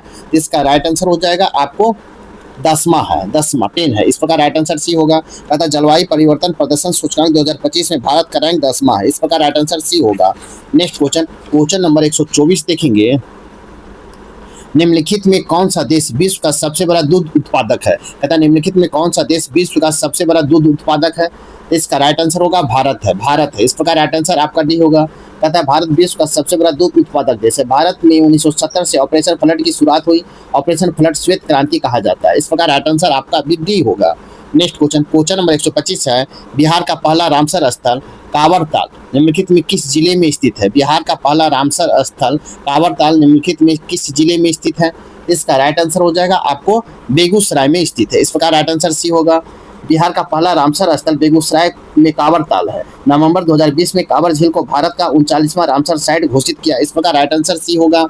नेक्स्ट क्वेश्चन, क्वेश्चन नंबर 126 है, बिहार का वह जिला जिसने 2011 की जनगणना के अनुसार सबसे अधिक जनसंख्या वृद्धि दर्ज की है। अतः बिहार का वह जिला जिसने 2011 की जनगणना के अनुसार सबसे अधिक जनसंख्या वृद्धि दर्ज की है। इसका राइट आंसर हो जाएगा मधेपुरा। इस प्रकार राइट आंसर आपका सी होगा। अतः बिहार का वह जिला मधेपुरा जिसने 2011 की जनगणना के अनुसार सबसे अधिक जनसंख्या वृद्धि दर्ज की। इस प्रकार राइट आंसर सी होगा। क्वेश्चन नंबर 127 है, निम्नलिखित में कौन जलडमरू मध्य लाल सागर और अदन की खाड़ी को जोड़ता है? कहता है निम्नलिखित में कौन सा जलडमरू मध्य लाल सागर और अदन की खाड़ी को जोड़ता है? इसका राइट आंसर हो जाएगा आपको बाबा अल मदेन को जोड़ता है, बाबा अल मदेन को। कहता है इस प्रकार राइट आंसर बी होगा। बाबा अल मदेन जलडमरू मध्य लाल सागर और अदन की खाड़ी को जोड़ता है। इस प्रकार राइट आंसर आपका बी होगा। नेक्स्ट क्वेश्चन, क्वेश्चन नंबर 128 देखेंगे। क्वेश्चन नंबर 128 है, भारत सरकार ने राष्ट्रीय महिला आयोग का अध्यक्ष किसे नियुक्त किया? भारत सरकार ने राष्ट्रीय महिला आयोग का अध्यक्ष किसे नियुक्त किया गया है? इसका राइट आंसर होगा विजया रहटाकर को नियुक्त किया। किसको? विजया रहटाकर को। इस प्रकार राइट आंसर ए होगा। भारत सरकार ने राष्ट्रीय महिला आयोग के अध्यक्ष विजया किशोर रहटाकर को नियुक्त किया है। वे रेखा शर्मा का स्थान लेगी। इनका कार्यकाल 3 वर्षों का होगा। विजय किशोर रहटाकर महाराष्ट्र महिला आयोग के अध्यक्ष भी रह चुकी है। यह भारत सरकार का एक संवैधानिक न्याय है। इसकी स्थापना 31 जनवरी 1992 को हुआ था। इस प्रकार राइट आंसर आपका ए होगा। नेक्स्ट क्वेश्चन, क्वेश्चन नंबर 129 देखेंगे। ड्राई पोर्ट के संदर्भ में निम्नलिखित कथनों पर विचार करें। एक में है, या बिहार के बिहटा में दूसरा ड्राई पोर्ट और इनलैंड कंटेनर डिपो शुरू किया गया है। 2 में है, यह परियोजना अनाज के निर्यात को बढ़ावा देने के उद्देश्य से शुरू की गई है। तीसरा में है, इस ड्राई पोर्ट से स्थानीय व्यापारी को वैश्विक व्यापार से जोड़ने का अवसर मिलेगा। 4 में ड्राई पोर्ट एक कंटेनर डिपो होता है जो समुद्र की बजाय जमीन पर स्थित होता है। 5 में इसकी स्थापना प्रिस्टीन मगध इंफ्रास्ट्रक्चर द्वारा की गई है। नीचे दिए कूट को प्रयोग कर सही उत्तर को चुने। इसका राइट आंसर होगा केवल 2, 3, 4 और 5 है। इस प्रकार राइट आंसर आपका बी होगा। नेक्स्ट क्वेश्चन, क्वेश्चन नंबर 130 देखेंगे। गरीबी के मापन की कार्यप्रणाली की समीक्षा के लिए निम्नलिखित में से किस समिति का गठन किया गया था? गरीबी की मापन की कार्यप्रणाली की समीक्षा के लिए निम्नलिखित में किस समिति का गठन किया गया था? इसका राइट आंसर हो जाएगा आपको सी रंगराजन समिति का गठन किया गया था। सी रंगराजन, इस प्रकार राइट आंसर बी होगा। कहता है गरीबी की मापन की कार्यप्रणाली की समीक्षा के लिए सी रंगराजन समिति का गठन किया गया था। सी रंगराजन समिति का गठन 2012 में किया गया था। सी रंगराजन समिति अपनी जुलाई 2014 में अपनी रिपोर्ट भारत सरकार को सौंपी है। इस प्रकार राइट आंसर आपका बी होगा। क्वेश्चन नंबर 131 है, विश्व बैंक विकसित अर्थव्यवस्था की प्रति व्यक्ति सकल राष्ट्रीय आय कम से कम कितना निर्धारित किया है। तथा विश्व बैंक विकसित अर्थव्यवस्था में प्रति व्यक्ति सकल राष्ट्रीय आय कम से कम कितना निर्धारित किया है। इसका राइट आंसर होगा $1405 के ऊपर किया, $1405 के ऊपर किया। इस प्रकार राइट आंसर ए होगा। तथा विश्व बैंक ने विकसित अर्थव्यवस्था के प्रति व्यक्ति सकल राष्ट्रीय कम से कम $1405 के ऊपर निर्धारित किया। इस प्रकार राइट आंसर ए होगा। क्वेश्चन नंबर 132 देखेंगे। तथा निम्नलिखित कथन बिहार में राजकीय वित्त व्यवस्था के संबंध में सही है। कथन ए में है वित्त वर्ष 2022-23 की तुलना में वित्त वर्ष 2023-24 में प्राथमिक घाटा 39.1% की कमी आई है। कथन 2 में है वित्त वर्ष 2023-24 में राजस्व घाटा 2833 करोड़ रुपया का रहा है। अपना उत्तर निम्न विकल्पों में चुने। इसका राइट आंसर हो जाएगा आपको ए। कथन एक सही, कथन ए सही है। इस प्रकार राइट आंसर ए होगा। नेक्स्ट क्वेश्चन नंबर 133 है, भारत के किस पड़ोसी देश ने जन औषधि केंद्र स्थापित करने के लिए भारत से मदद मांगी है। मतलब भारत के किस पड़ोसी देश ने जन औषधि केंद्र स्थापित करने के लिए भारत से मदद मांगी है। इसका राइट आंसर हो जाएगा आपको नेपाल। इस प्रकार राइट आंसर आपको डी होगा। अतः भारत ने नेपाल पड़ोसी देश ने जन औषधि केंद्र स्थापित करने के लिए भारत से मदद मांगा। इस प्रकार राइट आंसर आपका डी होगा। क्वेश्चन नंबर 134 है, नमामि गंगे योजना बिहार के कितने जिलों को शामिल किया गया है। नमामि गंगे योजना में बिहार के कितने जिलों को शामिल किया गया है। इसका राइट आंसर हो जाएगा आपको 12 जिलों को शामिल किया गया है। इस प्रकार राइट आंसर सी होगा। नमामि गंगे योजना में बिहार के 12 जिलों को शामिल किया गया है। नमामि गंगे योजना जून 2014 में आरंभ किया गया था। इस प्रकार राइट आंसर सी होगा। नेक्स्ट क्वेश्चन नंबर 135 है, सत्ययुग है तो सत्ययुग कौन है। इसका राइट आंसर होगा उपयुक्त में से कोई नहीं। अतः सत्ययुग मुंडेश्वरी पर्वत आपको कहाँ है, कैमूर में है। ये कहाँ है आपको, मुंडेश्वरी पर्वत तो कैमूर में है, कैमूर में है। उसके बाद में है डुगेश्वरी पर्वत, तो डुगेश्वरी पर्वत आपको गया में है। जबकि वर्णावर पर्वत, तो वर्णावर पर्वत कहाँ है, तो आपको जहानाबाद में। कहाँ है, जहानाबाद में है। कहाँ है, जहानाबाद में। इस प्रकार आपका उपयुक्त में से कोई नहीं होगा। राइट आंसर डी होगा। क्वेश्चन नंबर 136 है, बिहार में श्रम शक्ति सहभागिता दर 2023-24 में बिहार कितना आंका गया है। कहता बिहार में श्रम शक्ति सहभागिता दर वर्ष 2023-24 में कितना आंका गया है।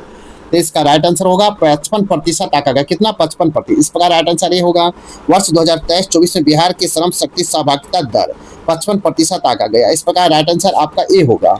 नेक्स्ट क्वेश्चन देखेंगे, क्वेश्चन नंबर 37 देखेंगे। कहता बिहार के किस जिले में खुदाई के दौरान अति प्राचीन बुद्ध की लकड़ी की मूर्ति प्राप्त हुई है। कहता बिहार के किस जिले में खुदाई के दौरान अति प्राचीन बुद्ध की लकड़ी की मूर्ति प्राप्त हुआ है। इसका राइट आंसर होगा लखीसराय में प्राप्त हुआ। इस प्रकार राइट आंसर आपको डी होगा। कहता बिहार के लखीसराय जिले में खुदाई के दौरान अति प्राचीन बुद्ध की लकड़ी की मूर्ति प्राप्त हुई। इस प्रकार राइट आंसर आपका डी होगा। क्वेश्चन नंबर 138 देखेंगे। क्वेश्चन नंबर 138 है, भारतीय आर्थिक इतिहास के संदर्भ में निम्नलिखित को उनकी स्थापना के अनुसार काल अनुक्रमिक रूप से व्यवस्थित करें और सही कूट का चयन करें। अतः भारतीय आर्थिक इतिहास के संदर्भ में निम्नलिखित को उनकी स्थापना के अनुसार काल अनुक्रमिक क्रम में व्यवस्थित करें और सही कूट का चयन करें। ए में है इरडा, सेबी, क्षेत्रीय ग्रामीण विकास बैंक और नाबार्ड। इसको आपको सही कूट के अनुसार चुनना है। तो आप इसको देखेंगे तो फर्स्ट में इरडा, IRD है। तो इरडा की स्थापना कब हुआ, 1999 में। उसके बाद है सेबी, तो सेबी का स्थापना कब हुआ है, तो 1988 में। 3 में क्षेत्रीय ग्रामीण बैंक, तो क्षेत्रीय ग्रामीण बैंक का स्थापना 1975 में। फिर है नाबार्ड, तो नाबार्ड की स्थापना कब हुआ है, तो आपको 1982 में। आप इस प्रकार मिलाएंगे, इसका राइट आंसर हो जाएगा सी। 3, 4, 2, 1 होगा। इस प्रकार राइट आंसर आपका सी होगा।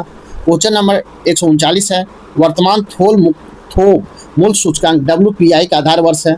अतः वर्तमान थोक मूल सूचकांक WPI का आधार वर्ष क्या है।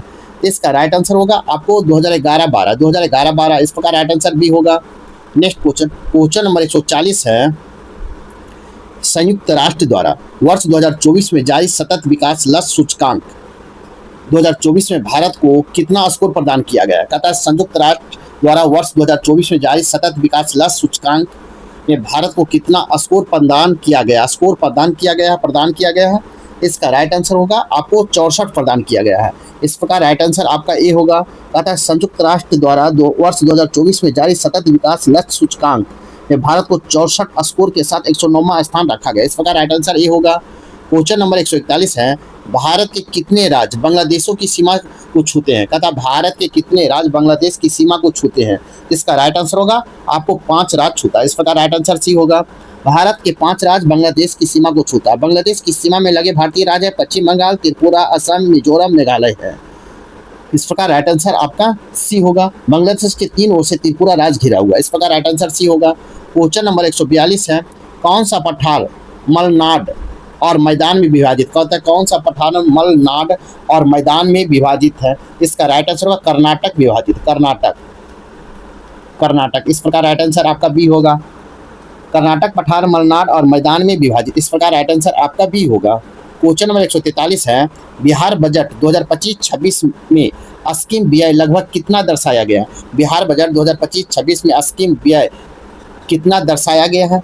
इसका राइट आंसर होगा 1,16,760 करोड़ रुपया दर्शाएगा। 1,16,760 करोड़। इस प्रकार राइट आंसर आपका ए होगा। नेक्स्ट क्वेश्चन देखेंगे। क्वेश्चन नंबर 144 है, निम्नलिखित में से बिहार के किस जिले में भारत सरकार द्वारा निकेल, क्रोमियम और पोटास के भंडार की खोज की गई है? तथा निम्नलिखित में से बिहार के किस जिले में भारत सरकार द्वारा निकेल, क्रोमियम और पोटास के भंडार खोजे गए हैं? इसका राइट आंसर होगा उपयुक्त में से एक से अधिक। उपयुक्त में से एक से अधिक। इस प्रकार राइट आंसर डी होगा। तथा उपयुक्त में से ऐसे अधिक बिहार के जिलों में भारत सरकार द्वारा निकेल, क्रोमियम और पोटास के भंडार खोजे गए। बिहार के औरंगाबाद, गया जिले में पोटास और रोहतास जिले में निकेल और क्रोमियम को एक से अधिक माइनिंग ब्लॉक खनन के लिए आवंटित किया गया है। इस प्रकार राइट आंसर आपका डी होगा। क्वेश्चन नंबर 145 है, मंझार कुंड कहाँ स्थित है? मंझार कुंड कहाँ स्थित है? इसका राइट आंसर हो जाएगा आपको रोहतास में स्थित है। इस प्रकार राइट आंसर भी होगा। कहता मंझार कुंड रोहतास में अवस्थित है। मंझार कुंड सासाराम के पास स्थित है। यह हर वर्ष पारंपरिक रूप से हजारों लोग रक्षाबंधन के अवसर पर आते हैं। बिहार में मुख्यतः राजगीर, मुंगेर, गया प्रसिद्ध जन्म कुंड पाए जाते हैं। इस प्रकार राइट आंसर आपका बी होगा। नेक्स्ट क्वेश्चन नंबर 146 देखेंगे। क्वेश्चन नंबर 146 सूची 1 है और सूची 2 है। आपको सुमिलित करना, सूची 1 में लेखक है और सूची 2 में पुस्तकें हैं, तो आपको इसमें मिलान करना है। तो ए में है महात्मा गांधी, तो महात्मा गांधी का होगा आपको फॉर हिंद स्वराज। 2 में है रविन्द्रनाथ टैगोर, तो रविन्द्रनाथ टैगोर होगा गीतांजलि। सी में खुशवंत सिंह, तो खुशवंत सिंह का होगा ए ट्रेन टू पाकिस्तान। और डी में सुरेंद्र नाथ बनर्जी, तो ये नेशन इन मेकिंग होगा। इस प्रकार आप मिलाएंगे, इसका राइट आंसर होगा 1 का 4, बी का 3, सी का 1, डी का 2 होगा। इस प्रकार राइट आंसर आपका सी होगा। नेक्स्ट क्वेश्चन नंबर 147 है, इंडिया फॉर इंडियंस किताब किसने लिखी है? तो इसका राइट आंसर हो जाएगा आपको C.R. दास ने लिखी है। किसने? C.R. दास ने। इस प्रकार राइट आंसर भी होगा। तथा इंडिया फॉर इंडियाज किताब C.R. दास द्वारा लिखा गया। इस प्रकार राइट आंसर आपका डी होगा। क्वेश्चन नंबर 148 है, निम्नलिखित में कौन सी सही सुमेलित नहीं है? कौन सुमेलित नहीं है? तो इसमें आपको हो जाएगा सांप्रदायिक निर्णय 1933। ये आपका गलत है, क्योंकि सांप्रदायिक निर्णय की घोषणा आपको 16 अगस्त 1932 को हुआ था, 32 को किया गया था। इस प्रकार आपको नहीं पूछा तो राइट आंसर आपका डी होगा, जो गलत है। क्या होगा? डी, जो गलत है। नेक्स्ट क्वेश्चन नंबर 149 देखेंगे। निम्नलिखित युग्मों में कौन सही सुमेलित नहीं है? सुमेलित नहीं है, इसका राइट आंसर होगा सहायक संधि 1863। आपको सुमेलित नहीं, ये गलत है। इस प्रकार राइट आंसर बी होगा। जबकि सहायक संधि भारत में सर्वप्रथम फ्रांसीसी गवर्नर डुप्ले द्वारा शुरू किया गया था। कब? फ्रांसीसी गवर्नर डुप्ले द्वारा शुरू किया गया था। इस प्रकार राइट आंसर आपका बी होगा। नेक्स्ट क्वेश्चन आपका लास्ट है। इस प्रकार मेरे वीडियो को लाइक कीजिए, शेयर कीजिए, चैनल को सब्सक्राइब नहीं किए तो सब्सक्राइब कर ले। तो क्वेश्चन नंबर 150 देखेंगे। निम्न में कौन सा कथन सही नहीं है? कहता निम्न में से कौन सा कथन सही नहीं है? इसका राइट आंसर हो जाएगा आपको महात्मा गांधी का जन्म गांधीनगर में हुआ था। ये आपका सही नहीं है। इस प्रकार राइट आंसर आपका डी होगा। यह कथन गलत है, क्योंकि महात्मा गांधी का जन्म गांधीनगर में हुआ था। गांधीनगर में हुआ था। यह गलत है क्योंकि महात्मा गांधी का जन्म गुजरात के पोरबंदर में 2 अक्टूबर 1869 ईस्वी को हुआ था। उनके पिता का नाम करमचंद गांधी, माता का नाम पुतलीबाई था। महात्मा गांधी की हत्या 30 जनवरी 1948 को दिल्ली के बिरला भवन में नथुराम गोड्स ने कर दी थी। इस प्रकार राइट आंसर आपका डी होगा। इस प्रकार आपका सेट प्रैक्टिस 8 यहीं पर समाप्त होता है। साथ ही वीडियो को लाइक, शेयर और कमेंट जरूर करें और चैनल को सब्सक्राइब कर दें। तो फिर नेक्स्ट वीडियो 9 में मिलते हैं। तब तक के लिए थैंक यू, धन्यवाद, जय हिंद, जय भारत।